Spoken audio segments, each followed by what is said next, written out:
obviously it's been very traumatic for him, and he still has nightmares to this day. Which, I mean, I would too.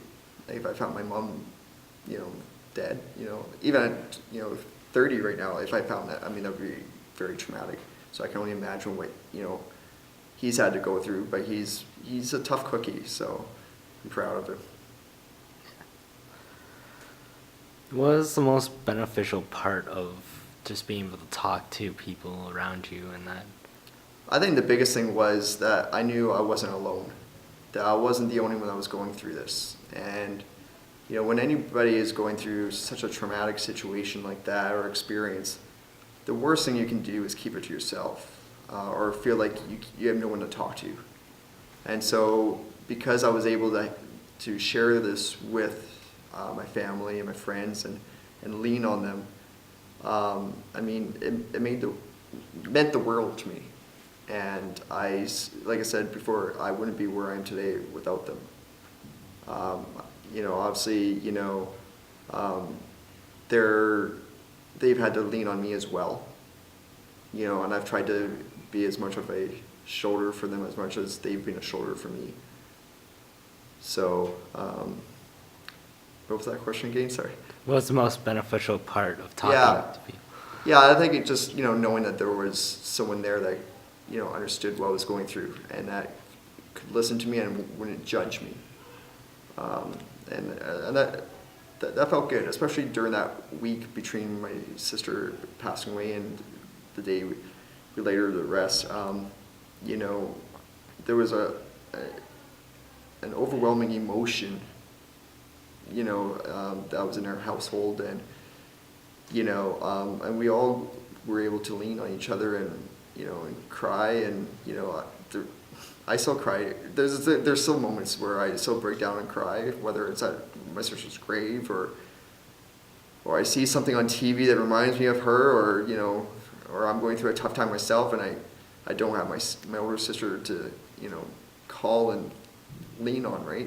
I mean, I miss that.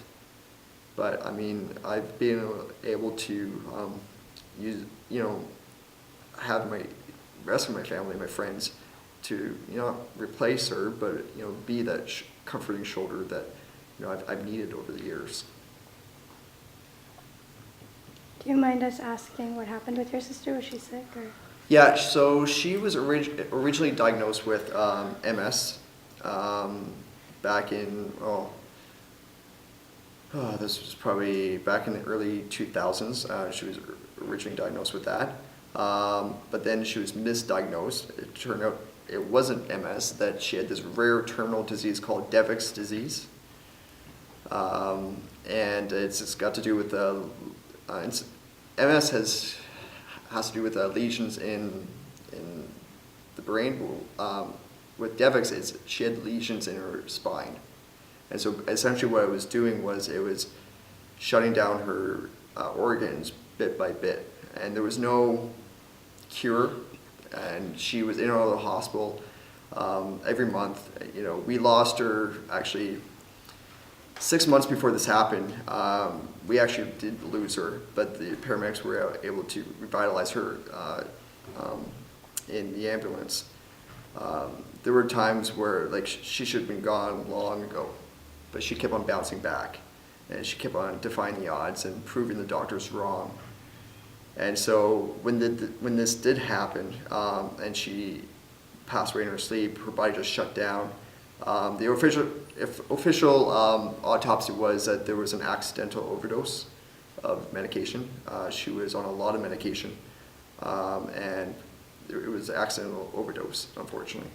And I think that, with just her body just finally saying enough is enough, I can't do this anymore, was what finally did it in for her. So we saw it coming, but you can never prepare yourself for the day that a loved one is gone.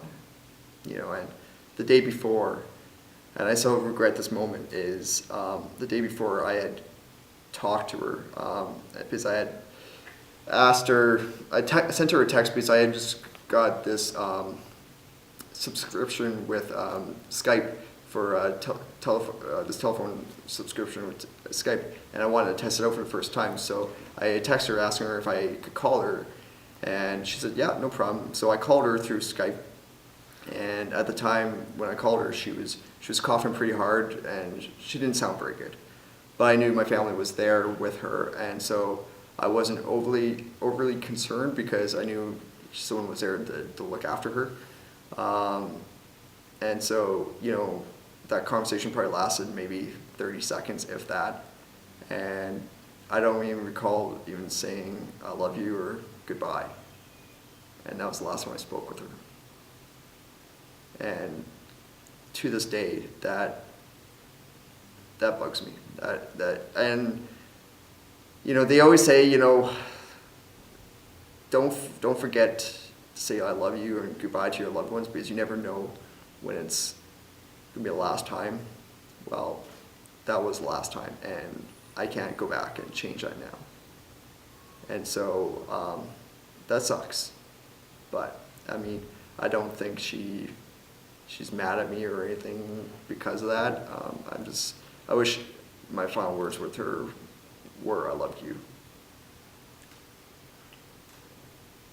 Do you have any other questions? No. All right. Well, thank you for speaking with us. Yeah, I really absolutely. I appreciate hope it. you got something out of that. Yeah, thank you. So, I'm so sorry. But cool, awesome. thank you. Thank you Yeah, no so much. problem. Good luck, and I'll keep you. I'll